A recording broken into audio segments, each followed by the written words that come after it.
सलामुअलैकुम video की हाल है ठीक ठाक हो। मैं थोड़ा वीर साकब महर यूट्यूब चैनल साझा पंजाब देखती अखा सुनते कन्ना साकब महर का सलाम पहुंचे। सियाने कहते ने सवारी तो जित्ती चंगी होनी चाहिए।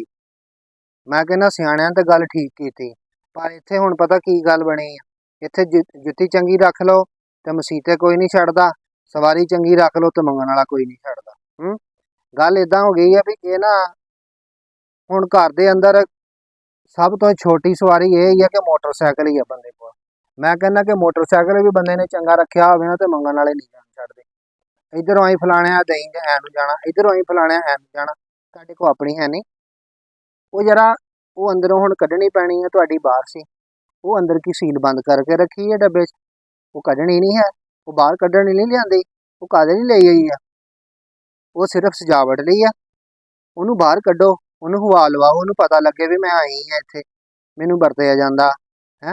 ਉਹਦੇ 'ਚ तेल पवाओ, फिर जदों लैके चल जानी है अगले दी, मुड़ के जदों वापस मोड़ना होना ना, ਇਹਦਾ ਕੰਮ कुम भी करा लिया करो। ये खड़की पई आ है, ਇਹਦੀ फलानी शै चों भी आवाज़ आउंदी है, ਇਹਦੀ फलानी शै, ਇਹਦਾ हैंडल नहीं सीधा, ਇਹਦਾ चक्का भी डलक मारदा है। तुसीं अपनी लै जाओ, हाँ साडी चीज़ नुक्स कड्ढण डए अपनी लै जाओ। वो काहदे लई लई गई है? ਜਾਂਦੇ ਜਾਂਦੇ मैं कहना कि वो ਜਿਹੜਾ ਨਾਲ वर्कशाप का काम ही दस जाणगे है। एडे मकैनिक कारीगर होंदे ने ਜਿਹੜੇ ਉਹ ਮੰਗਣ ਵਾਲੇ ਜਿਹੜੇ ਆ ਆਣ ਕੇ ਨਾਲੇ ਵੀ ਦੱਸ ਜਾਂਦਾ ਵੀ ਆਹ ਕੰਮ ਇਹਦਾ ਕਰਾਉਣ ਵਾਲਾ, ਇਹ ਵੀ ਕਰਾ ਲਓ ਹੈ। मोटरसाइकिल तो ਹੁੰਦੀ चलो कि यार एक माड़ा बंदा ਜਿਹੜਾ कोई घर ਦੇ अंदर है, ਉਹਨੇ अपना कोई तेल पवाया तो चलो अगे पिछे चला गया है। ਇੱਥੇ ਹੁਣ ਸਾਡੇ ਹਾਲਾਤ ਇਹ ਬਣ ਗਏ ਵੀ ਉਹਨੇ ਵੀ ਅੱਗੇ ਪਿੱਛੇ ਕੀ ਜਾਣਾ ਵਾ, ਉਹਨੂੰ ਵੀ ਕਿਤੇ ਛਈ ਛਮਾਈ ਜਾਣਾ ਪੈ ਜਾਵੇ ਨਾ, ਉਹਦੇ ਵਾਸਤੇ ਵੀ ਅਜ਼ਾਬ ਬਣ ਗਿਆ ਆ। ਬੱਸਾਂ ਕਾਰਾਂ ਦੇ ਮੈਂ ਕਹਿੰਦਾ ਸਵਾਰੀਆਂ ਦੇ हर चीज़ का इन्ना किराए वध गए है ਜਿਹੜਾ कोई हिसाब नहीं है। तेल तो ਜਿਹੜਾ ਵੱਧਦਾ ही ਵੱਧਦਾ, किराया ਉਹਦੇ ਨਾਲ दूना कर ਦਿੰਦੇ ਆ। फिर किराया ਸਾਡੇ मुल्क के हालात ये ने भी किराया जे तेल घट भी गया ना, कोई 10-5 रुपये घटिया तो किराया उत्थे ही रहना वा, किराया कोई नहीं घटाउंदा। फिर आ पिछले दिनों की गल है गर्मियां जिहां दी, मैनू जाना पै गया लाहौर कोई काम नूं। मैं जाना सी सुबह, साढ़े इत्थों निकलदा गोजरे ना 2:30 बजे रात नूं टाइम। वो हर बंदा ही कोशिश करता कि चलो उत्ते चल जाए तो सार दिहाड़ी जरा काम कार वाला बंदा सार दिहाड़ी च मुड़ के आ जाता। 2:30 वाला टाइम निकल गया, उत्ते ना बह होया किसी वजह तो। उस तो बाद एक 6 बजे एक 5 बजे का टाइम दो आउंदे सी। वो मैं क्या चलो 6 वाले टाइम से चल जाने, नाले नाश्ता पानी कर लेंदा बंदा घरों करके तो फिर चल जाऊंगा तसल्ली नाल। लै 6 वाले टाइम से मैं बैठा, वो 6 वाले टाइम से माशाअल्लाह मेरे तरह ही मौलवी बंदा ड्राइवर अगे बैठा, एक कलींडर ते एक ड्राइवर। वो गड्डी आई तकरीबन मैं जो बैठा 20-25 सवारियां बैठिया सी लाहौर। ਜਦੋਂ मैं अपनी स्टाफ तो बैठा तो बह के समुंदरी तक गया ना, ਉਹਦੇ 'ਚ ला लो कि 40 सवारियां 40-45 हो गई लाहौर दियां। ਉਹਨਾਂ ਦੀ ਬੱਸ ਪੂਰੀ ਭਰੀ ਨਾ, को घट सीगियां, यानी कि ना ਜਿਹੜੀ ਉਹਨਾਂ ਦੀ ਸਵਾਰੀ ਪੂਰੀ ਤਾਦਾਦ ਉਹਨਾਂ ਦੀ ਪੂਰੀ ਸੀ नहीं। ਉਹਨਾਂ ਨੇ ਜਦੋਂ ਹਿਸਾਬ ਲਾਇਆ ਵੀ ਸਵਾਰੀਆਂ ਘੱਟ ਵਾ, ਉਹ ਤੇ ਸਮੁੰਦਰੀ ਖੜੀ ਕੀਤੀ ਤੇ ਸਵਾਰੀਆਂ ਅਗਲੀ ਗੱਡੀ ਨੂੰ ਵੇਚਤੀਆਂ ਹੈ। ਉਹ ਕੋਈ ਸ਼ੇਰ ਬਰਾਦਰ ਕੰਪਨੀ ਉੱਥੇ ਫੈਸਲਾ ਹੋਇਆ ਇੱਥੇ ਸਮੁੰਦਰੀ, ਉਹਨਾਂ ਨੇ ਗੱਡੀ ਦੇ ਵਿੱਚ ਬਿਠਾਤਾ ਉਹ ਏਸੀ ਟਾਈਮ।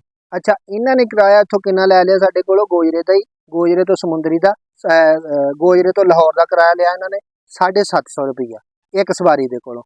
फी सवारी को इन्होंने 750 रुपया लैके उत्थे जाके समुंदरी लाता। समुंदरी जो लाया तो वो जो शेर बरादर वाले सीगे वो जो उत्थे जा रहे 500 रुपये के लाहौर मोटरवे थानी हो गई। जाना भी उन्होंने मोटरवे वाल दी है तो एसी टाइम आ, तो जाना भी 500 रुपये च है। इन्हें की कीता, इन्हें सानू उत्थे जा लाया समुंदरी ला के ते वो अगली गड्डी नूं सवारियां बेचतियां ते उन्हां नूं रुपया 500 दिता फी सवारी का। 250 रुपया बच गया इन्हां नूं इत्थे घर बैठिया नहीं है। गोजरे तो समुंदरी तक का उदा किराया मैनूं लगदा 100 रुपया भी नहीं है। इन्हां ने घर बैठिया ने उत्थों गोजरे चुकियां सवारियां समुंदरी जा लाइयां ते 250 रुपया एक सवारी को कमा लिया।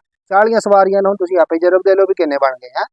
वो जे मेरे नाल सीट ते बंदा बैठा फिर कह दिंदे जी मौलवी ने, मौलवी दे जिहड़ी जी खीर ते लड़ पैंदे, हलवे ते लड़ पैंदे। एडियां गल्लां मशहूर होईयां। हक की गल मैं कहना करनी चाहिए, हक की गल तो लुकना नहीं चाहिए, चुप नहीं रहना चाहिए। हक की गल करांगे तो जिहड़ा अपना सानू हक मिलूगा। जदों असीं चुप करके दबे बह जाना है, सानू किहने हक देना। इत्थे साडे मुल्क 'च वो हालात बने, इत्थे खो के खाण वाला हाल बनया। इत्थे हक हुक कोई नहीं होण दिंदा, इत्थे खो के खा लो फिर वो सही है, वो उहनूं लोग जज जांदे आ। जे मैं कहना कोई हक लैण बह जावे ना तो वो हक लैण वास्ते भावें इत्थे 10 साल बैठा रहे, कुछ नहीं लभना उहनूं। खबरां 'च तो चल जाओ हक नहीं लभना है। वो नाल दी सीट ते बंदा बैठा, मैं चल इहनूं मैं टोना वा, इहनूं नाल लाउने आ, नाल लैके ते इन्हां कोल जिहड़ा 500 रुपया इन्हां नूं देने ते 250 तां लईए इन्हां कोलों, जां साडे कोल समुंदरी दा किराया लै लैण जिहड़ा है, बाकी सानूं बकाया देण है। वो नाल दे बंदे नूं मैं टोया, मैं चाचा यार आ वेख आ कम गलत नहीं। वो कारी साहब छड्डो परां, तुसीं इधर नूं काहतों आए आ, ਤੁਸੀਂ ਉੱਥੋਂ ਗੋਜਰੇ ਹੋ ਟ੍ਰੇਨ ਤੇ ਬਹਿ ਜਾਂਦੇ ਤਾਂ। ਉਹ ਮੈਂ ਕਿਹਾ ਟ੍ਰੇਨ ਦਾ ਵੀ ਹਾਲ ਸੁਣ ਲਾ ਫਿਰ। ਟ੍ਰੇਨ ਦਾ ਮੈਂ ਕਿਹਾ ਫਿਰ ਟਿਕਟ ਦੇ ਦਿੰਦੇ ਆ ਹੈ। ਸਵੇਰੇ 9 ਵਜੇ ਗੱਡੀ ਆਉਣੀ ਆ, ਉਹ ਟ੍ਰੇਨ ਆਉਂਦੀ ਜਾ ਕੇ 12 ਵਜੇ। ਉੱਥੇ ਬੰਦਾ ਮੈਂ ਕਿਹਾ ਉਹਨਾਂ ਚਿਰ ਨੂੰ ਬੰਦਾ 9 ਵਜੇ ਦੀ ਟ੍ਰੇਨ ਗੱਡੀ ਤੇ ਬੈਠਾ ਹੋਵੇ ਬੰਦਾ, ਉਹਨਾਂ ਚਿਰ ਨੂੰ ਲਾਹੌਰ ਪਹੁੰਚ ਜਾਂਦਾ ਜਿੰਨੇ ਚਿਰ ਨੂੰ ਟ੍ਰੇਨ ਗੋਜਰੇ ਆਉਣੀ। ਇੱਥੇ ਮੈਂ ਕਿਹਾ ਕੀ ਕਰੇ। ਇਹ ਤਾਂ ਨਾ ਉਹ ਗੱਲ ਬਣ ਗਈ ਹੋਈ ਆ ਕਿ ਉਹ ਜਿੱਦਾਂ ਨਾ ਉਹ ਬੰਦੇ ਅਸੀਂ ਉਹਨੇ ਜਾਣਾ ਸੀ ਕਿਤੇ ਇੱਦਾਂ ਹੀ, ਉਹ ਟ੍ਰੇਨ ਤੇ ਉਹਨੇ ਕਿਹਾ ਟਿਕਟ ਲੈ ਲਈ ਹੈ। ਜਦੋਂ ਟਿਕਟ ਲਈ ਟ੍ਰੇਨ ਆਉਣੀ ਸੀ 10 ਵਜੇ, ਟ੍ਰੇਨ ਆਈ ਘੰਟਾ ਲੇਟ, 11 ਵਜੇ ਟ੍ਰੇਨ ਆਈ। ਜਦੋਂ ਟ੍ਰੇਨ 11 ਵਜੇ ਆਈ ਤੇ ਟੀਟੀ ਬਹਿਣ ਲੱਗਾ ਨਾ ਜਦੋਂ ਟ੍ਰੇਨ ਦੇ ਵਿੱਚ, ਟੀਟੀ ਨੇ ਆਖਿਆ ਟਿਕਟ ਚੈੱਕ ਕਰਾ। ਉਹਨੇ ਟਿਕਟ ਚੈੱਕ ਕਰਾਈ ਤੇ 11 ਵਜੇ ਦੀ। ਉਹਨੇ ਕਿਹਾ ਤੂੰ ਨਹੀਂ ਇਸ ਟ੍ਰੇਨ ਤੇ ਜਾ ਸਕਦਾ। ਉਹ ਕਹਿੰਦਾ ਜੀ ਕਿਉਂ ਜੀ, 10 ਵਜੇ ਦੀ ਟ੍ਰੇਨ ਸੀ ਤੇ ਘੰਟਾ ਲੇਟ ਆਈ ਹੈ ਤੇ ਟਿਕਟ ਆ ਮੇਰੀ, ਮੇਰੇ ਕੋਲ ਟਿਕਟ ਆ। ਉਹ ਟਿਕਟ ਚੈੱਕ ਕਰਕੇ ਟੀਟੀ ਕਹਿੰਦਾ ਇਹ ਕੱਲ ਵਾਲੀ ਟ੍ਰੇਨ ਆਈ ਆ ਅੱਜ, ਇਹ ਤੇਰੀ ਤਾਂ ਹਜੇ ਕੱਲ ਨੂੰ ਆਉਣੀ ਆ।